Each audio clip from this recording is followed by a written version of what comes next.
कि नेगेटिव बात नहीं करनी है, क्योंकि हम प्रोग्राम हो जाते हैं, नेगेटिविटी से तो प्रोग्राम हुए हैं, तो उसी आदत को हमने छोड़ना है।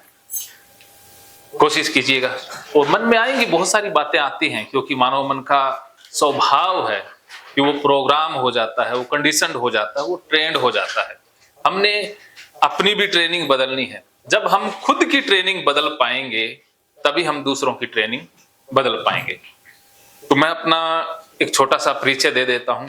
मेरा नाम राजेंद्र जोधपुरिया, मनोवैज्ञानिक काउंसलर और हिप्नोथेरेपिस्ट। मैंने ये विषय क्यों चुना, मैं इस क्षेत्र में कैसे आया, मेरी कैसे यात्रा रही और मैंने इससे क्या फायदा लिया, वो मैं आपको एक बार बता देना चाहता हूं। मेरा बचपन से, या कहते हैं ना, कुछ चीजें हमारे साथ पैदा होती हैं। मैं पहले तर्कशील सोसाइटी से जुड़ा हुआ था, जो एक प्योर रैशनलिज्म की एक धारा है, जिसमें तर्क को ही प्रधानता दी जाती है, भाव की, इमोशन की, श्रद्धा की जिसमें कोई जगह होती नहीं है। लेकिन सारी चीजें तर्क से, बुद्धि से क्लियर नहीं होती हैं। बुद्धि से, तर्क से परे भी एक जहान है जिसे विज्ञान भी नहीं समझ पाता है। विज्ञान नोचिस, आपको कोई परेशानी तो नहीं है? हाँ विकास जी, आप बैठ जाइएगा चाहिए दिखने में। क्योंकि विज्ञान की जो भाषा है वो संदेह की भाषा है, वो डाउट करता है फिर आगे बढ़ता है, वो बुद्धि से चलता है। लेकिन बहुत सारी चीजें ऐसी हैं जो विज्ञान की समझ से भी परे हैं। मैं विज्ञान को यहाँ पर कटाक्ष नहीं कर रहा हूं, या मैं विज्ञान को कमंतर नहीं आंक रहा हूं, या उसको कम नहीं बता रहा हूं। विज्ञान भी बहुत जरूरी है। आज हम और आप मिल पा रहे हैं, ये वीडियो बन पा रहा है, ये सब कुछ विज्ञान की ही तो देन है। तो विज्ञान का बहुत महत्व है। लेकिन उसके अलावा भी कुछ जहां ऐसे भी हैं जहां पर विज्ञान अभी नहीं पहुंच पाया है, आने वाले समय में पहुंच जाएगा। तो सम्मोहन का क्षेत्र, पास्ट लाइफ रिग्रेशन का क्षेत्र भी वो क्षेत्र है जहां पर विज्ञान की अभी पहुंच नहीं है, उससे परे की बातें हैं। तो मैं नहीं मानता था पास्ट लाइफ को, सम्मोहन को, इन चीजों को, क्योंकि तर्क से मैं चलता था। लेकिन समय हमें कुछ ना कुछ सिखाता है, या कुछ ना कुछ उसको अलग मंजूर होता है। तो मैंने सोचा मनोवैज्ञानिक बनने का, लेकिन बनना ना बनना वो कुदरत के हाथ में होता है, और कुदरत हमारे अचेतन मन का ही नाम है। तो अचेतन मन में मैंने एक प्रोग्रामिंग कर ली सतीश जी की बदौलत, क्योंकि इन्होंने कहा था बहुत पहले कि लॉ ऑफ अट्रैक्शन काम करता है। मैं उस समय मानता था, जब तक मैं तर्कशील सोसाइटी से नहीं जुड़ा था। मैंने बहुत महीनों तक वो प्रोग्रामिंग की, अचेतन मन में एक विचार डाल दिया कि मैंने मनोवैज्ञानिक बनना है, बनना है तो बनना है। और जब नोकिया 1100 मोबाइल हुआ करता था, उस जमाने की बात है, तो उसके ऊपर वॉलपेपर भी मनोवैज्ञानिक वाला लगाना, और जब फोन को रिस्टार्ट करते हैं तो आता है ना, एक लिखा आता है वेलकम, या उस जगह आप अपना कुछ भी लिख सकते हो।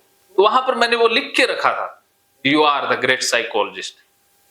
तो वो प्रोग्रामिंग अचेतन मन में चली गई, और अचेतन मन में एक बार वो चला जाए तो उसका पूरा होना संभव है ही है। मैं नहीं जानता था कि ये पूरी होगी नहीं होगी, लेकिन वो उस समय कर दी। कुछ महीनों तक वो प्रोग्रामिंग कर दी, और उसके बाद मैं तर्कशील सोसाइटी से जुड़ गया। तो वो तो वहां स्टॉप होगी, लेकिन दूसरी धारा शुरू होगी। लेकिन अचेतन मन में वो पहुंच गई थी चीज, तो वो पूरी हो गई। फिर मैं विचार के साथ जुड़ा रहा, ये भूत प्रेत निकालना सम्मोहन के द्वारा, और करता रहा। लेकिन एक समय ऐसा आ गया कि जब लगा यार, भावनाओं की भी जिंदगी में बहुत कीमत होती है। बिना भावनाओं के हम अधूरे हैं, हम रेगिस्तान के समान हैं जहां पर कोई पानी नहीं है। तो फिर मैं भावनाओं से जुड़ा, मेडिटेशन से, सम्मोहन से, पास्ट लाइफ रिग्रेशन से। तो ये जब रहस्य जाना अचेतन मन का, तो ये बहुत अद्भुत सा रहस्य है, एक अलग सी दुनिया है।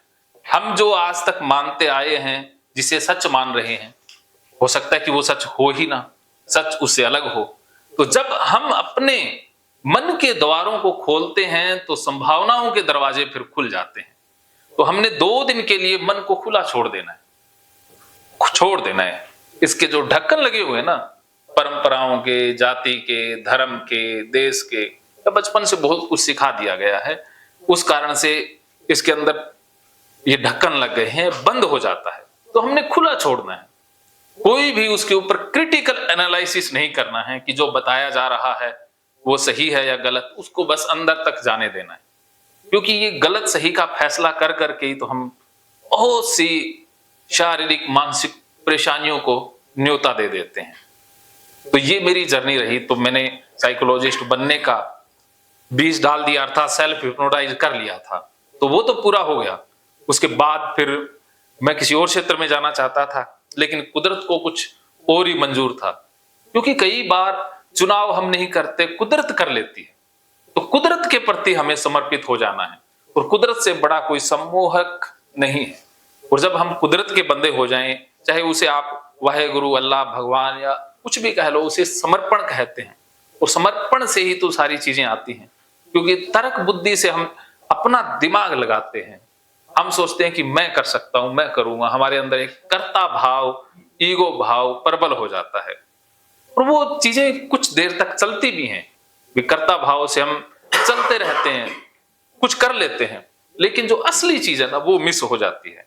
तो फिर मेरे जीवन में भी गुरुजी मिले, क्योंकि जिन गुरु वो होता है जिसके प्रति हम समर्पित हो जाएं, जिसके सामने बुद्धि की जगह नहीं है। उसने जो कहा वही हमारे लिए ब्रह्म वाक्य अर्थात सत्य होता है। तो हर व्यक्ति के जीवन में ऐसे गुरुज हैं, उन्होंने जो बताया वही हमारे लिए सच बन जाता है। तो ऐसे मेरे जीवन में आए जिन्होंने सत्य का मार्ग दिखाया, श्री ओम प्रकाश जी, जिनके सामने जाते ही मेरे तर्क नहीं बचते। मैं वैसे दूसरों के सामने जाऊं तो बहुत तर्क करता हूं, लेकिन उनके सामने जाते ही मेरे तर्क गिर जाते हैं, बस कुछ बचता नहीं है, माइंड खाली। तो अब वो जो कहेंगे वो अचेतन मन में जाएगा, और वही हिप्नोसिस है जहां पर तर्क ना बचे, कॉन्शियस माइंड बचे ही ना, सिर्फ अचेतन बचे। तो उसके बाद जो वो कहेंगे वो साकार चीजें होती हैं।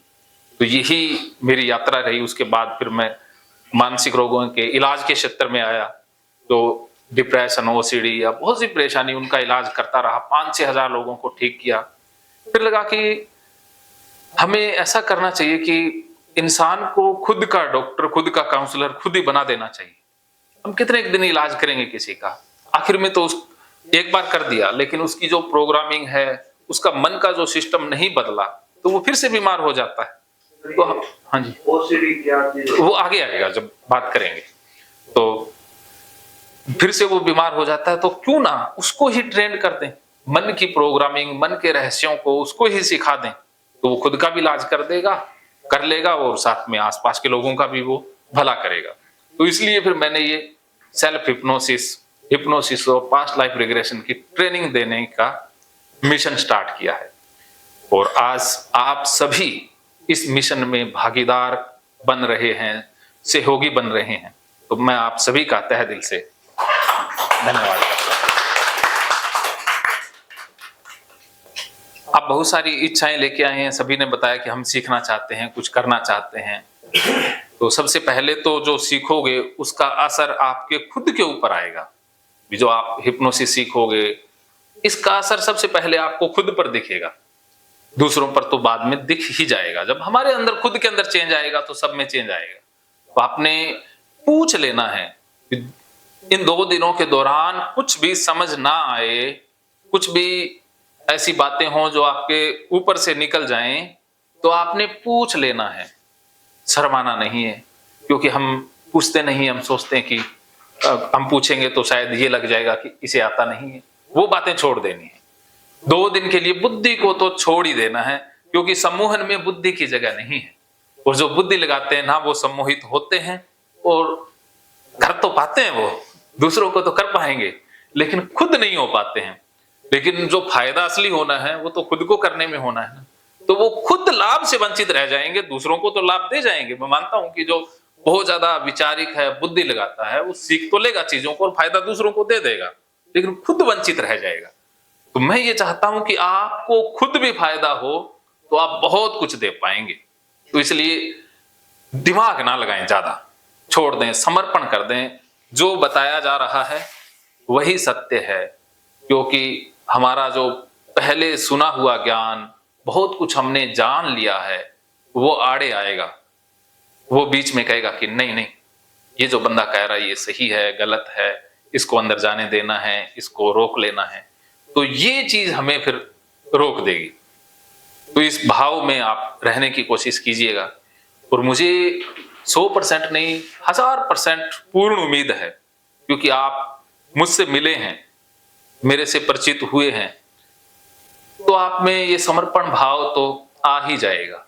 और मैं ये बात दावे से इसलिए कह रहा हूं क्योंकि मेरे अंदर खुद के अंदर है, जो मेरे अंदर खुद के अंदर है वो आप तक तो पहुंचेगा ही।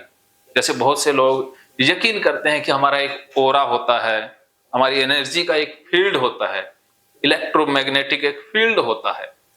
आप किसी परेशान व्यक्ति से मिलें तो हमें एहसास होगा, हमारी वाइब्रेशन में भी चेंज आ जाएगा, हम भी परेशान होना स्टार्ट हो जाएंगे। किसी शांत व्यक्ति से मिलें, नेक इंसान से मिलें, तो हम भी शांत होने आरंभ हो जाते हैं। उसकी फ्रीक्वेंसी हमारी फ्रीक्वेंसी को सही या बैलेंस करने लग जाती है। तो आप मुझसे मिल रहे हैं, मेरी जो फ्रीक्वेंसी है वो आपकी फ्रीक्वेंसी तो बननी ही बननी है। तो ये इसी कारण मैं कह रहा हूं, क्योंकि मेरे अंदर जो भाव है वही आप तक पहुंचना है। बाकी मैंने आपको पूरा ट्रेंड करके भेजना है। आपको ऐसा नहीं लगेगा कि मैं अधूरा रह गया, कच्चा रह गया। तो 2 दिनों के दौरान आप कुछ भी पूछिएगा, प्रैक्टिस करिएगा, और जो भी बोला जाए वो हूबहू करना है। इन 2 दिनों के दौरान सबसे पहले तो हम हिप्नोसिस के बारे में जानेंगे, और उसके बाद हम सेल्फ हिप्नोसिस के बारे में जानेंगे, और फिर कल बारी आएगी जो पास्ट लाइफ रिग्रेशन थेरेपी है, और एक साइकोमेट्रिक टेक्निक है कि हम कैसे दूसरों के मन की बातें, या कैसे ये पूरा यूनिवर्स है आपस में जुड़ा हुआ है, हम सबके अचेतन मन आपस में जुड़े हुए हैं। पूर्वाभास हो जाता है, कई बार हमें दूसरों की चीजें पता चल जाती हैं। वो कैसे संभव होता है? तो हम वो एक विधि है, उस विधि के द्वारा हम प्रयोग करेंगे। और एक कैथारसिस का भी अभ्यास रहेगा इस दौरान, सेल्फ हिप्नोसिस से पहले। वो क्यों जरूरी है? क्योंकि हमने बहुत कुछ इसमें डाल रखा है। जैसे गिलास पहले से ही भरा हुआ हो तो उसमें नया नहीं डाला जा सकता है, उसको पहले खाली करना होगा। तो हमने अपने अचेतन मन को खाली तो करना होगा। जो इसमें बुरे भाव है, किसी के प्रति गुस्सा है, किसी के प्रति नफरत है, किसी को हम क्षमा नहीं कर पाए, या कुछ चाहते थे किसी ने गलत कर दिया, या बहुत से हमारे जिंदगी में ऐसे लोग हैं जिनसे हम अभी नहीं नफरत कर रहे हैं, लेकिन अचेतन मन में वो चीजें हैं। घर की कोई दिक्कत हो सकती है, पारिवारिक रिश्तों में हो सकती है, जॉब से रिलेटेड हो सकती है, व्यापार से संबंधित हो सकती है। बहुत सारी ऐसी नकारात्मक भावनाएं हमारे अचेतन मन में दबी रहती हैं। तो जब तक वो निकलेंगी नहीं, तब तक हम नया ग्रहण नहीं कर पाएंगे। तो उसको निकालना है। उसके लिए हमने जो मन में आए, रोना भी होगा, चिल्लाना भी होगा, चीखना, जो आपके मन में हो वो निकाल देना है। उस समय अंधेरा कर देंगे, उसमें आसानी रहेगी। और वो भी हिप्नोसिस के दौरान करेंगे, कि हिप्नोसिस के दौरान कैथारसिस कैसे किया जाता है। वो करने से पहले आप सभी को मैं उस सम्मोहन नींद में लेके जाऊंगा, और उसके बाद फिर हम वो करेंगे। तो देखो, दोनों चीजें हम बैलेंस बना के चलेंगे, थ्योरी का और प्रैक्टिकल का, तो आपको ज्यादा फायदा होगा।